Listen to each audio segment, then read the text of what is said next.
Hey OG crew, I just had my mind expanded. So many years ago when I started Obsessed Garage, I wanted to call it that'sjunk.com and I couldn't get that URL. And so Obsessed Garage was my next choice. And before I bought the Obsessed Garage URL, I bought the URL Obsessed Home Theater. It was like $15, just $50 maybe on GoDaddy.com. And fast forward, that was 7-8 years ago. Fast forward to today, I'm sitting in my good friend Michael Stevens' home theater, and I just had my mind expanded. These speakers that are in this room have changed my whole thought process. Really, I think it's what it's done is confirmed this pursuit that I'm on currently, which is with my friends Rusty and Michael. We're building Obsessed Home Theater, and I've been looking for that experience. I'm very sensitive to bright frequencies, tinny speakers. A lot of males tend to prefer that detail, or they classify it as detail. To me, that S, when somebody uses an S in, like, say, a vocal track, especially a female vocalist, it just tends to ring in my ears. And we listened to that here today in this system. So our friend Jeff, Romanian, who is the mad scientist behind JTR, I've had JTR subwoofers, and they just blew my mind. And I've been planning to do some sort of theater for myself. And I feel like I've been missing something. Missing control, dynamics. But I'm such a sucker for fit and finish, the style of a speaker. And I think I'm willing to give that up for utilitarian function, functionally excellent performance. And you do that with a certain style of black box that creates the dynamics, creates that effortlessness that I've been looking for in my life. And I think I found it. I know I found it. And so I came down here it's about an hour and a half from my house to Michael's house. And I wanted him to show you, this is a very simple room, typical, two-tiered, home theater system, where he repurposed a room in his house and made it, this dedicated movie watching experience. I'm a little less willing to give up that kind of space, and so I want more of a typical family room. But I'm on this chase of my own theater experience. And then the concept here of building ObsessedHomeTheater.com, building our own website, building our own platform, is that when I find it, the thesis with Obsessed Garage has been, when I find it, others probably want that too. And I'm telling you, I just found it. So I'm going to go grab Michael and have him give us an update here and show us what speakers are what and why. And then I'm going to end up building something very similar, at least from the speaker perspective, in my now bonus room in the Middleton house. And then I can't even imagine how amazing. I mean, those of you who stayed in the Helen house and the Destination G house have experienced a pretty nice system, which is all Dynaudio Evoke and NAD. And I'm about to destroy that room with amazing sound with the JTR stuff that I'm going to put in there.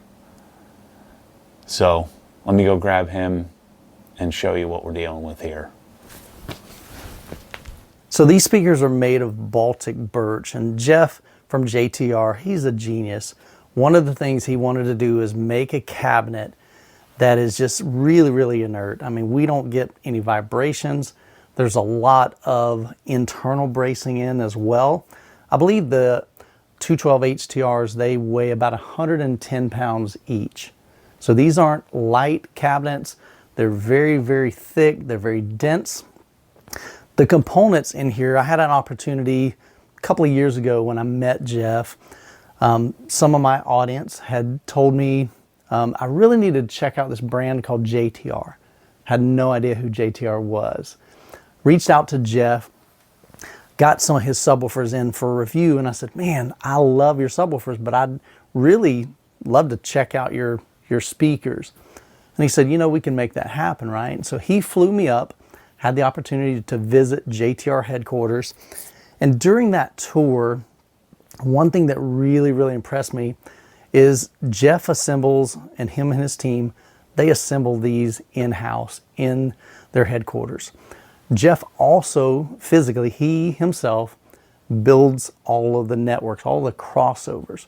So the internal component that tells when you send a full range sound to the speaker, the crossover determines what frequencies this speaker plays, what frequencies these speakers play.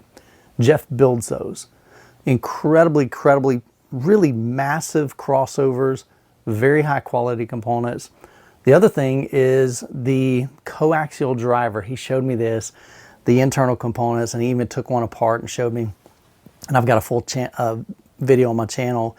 But he said, Michael, this component, just this one component, my cost on that driver is about $900. Now this was probably 4 years ago, so it's more than that now. He's not using inexpensive parts. These speakers are designed, and what I've experienced over the past 18 years of just hearing a bunch of different home theaters all across the United States and even around the world, these things will handle pretty much anything you throw at them.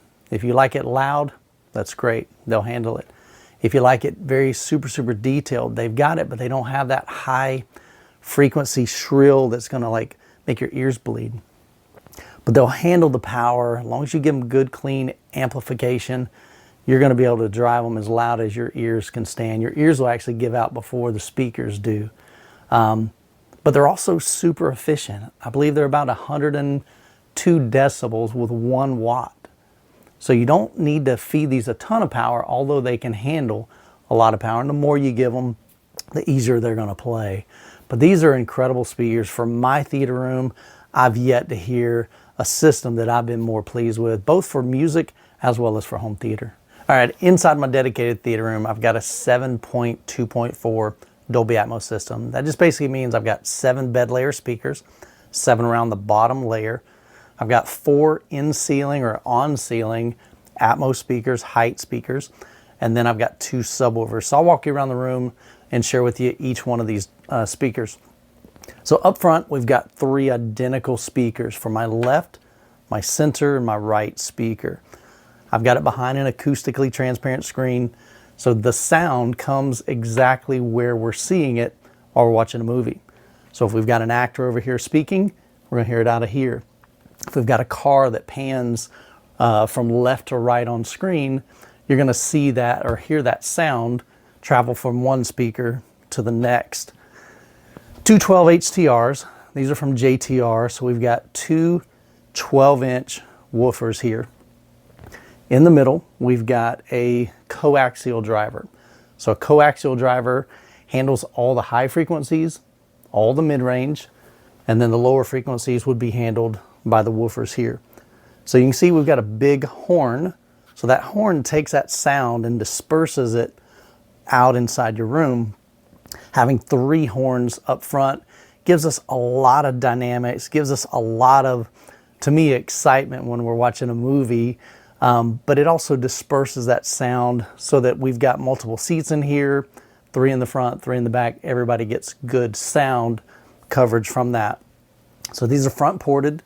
So we've got a little bit of bass extension, but the idea behind these, they're really more for dynamics and high output, not for low end. That's what these guys are for. These are 220-pound RS2s. So these are 18-inch, dual 18s, really hard material here, lots of excursion, so we can really pressurize this room. There's a 4,000 watt continuous amplifier inside this. So we've got 2 of those. So in my room, I don't have bass shakers. I don't have anything vibrating my seats. We live in Florida, so I have a cement or concrete floor.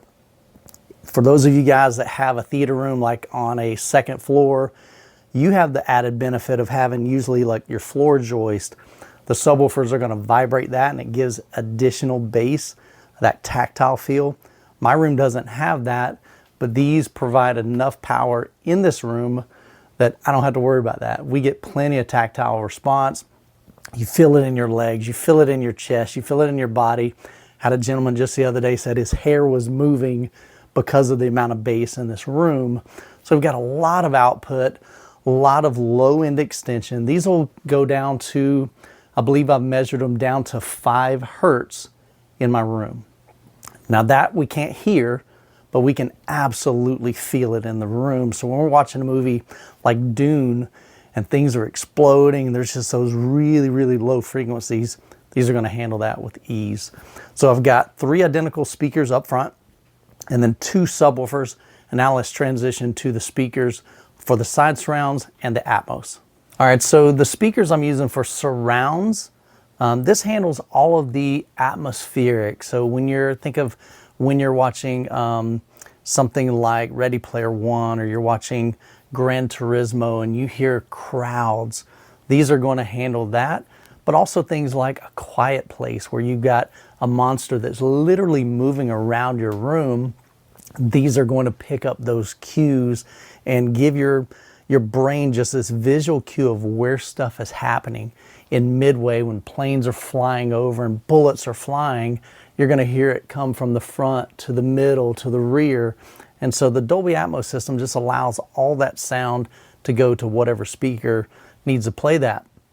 But these are the 110 HT SLs.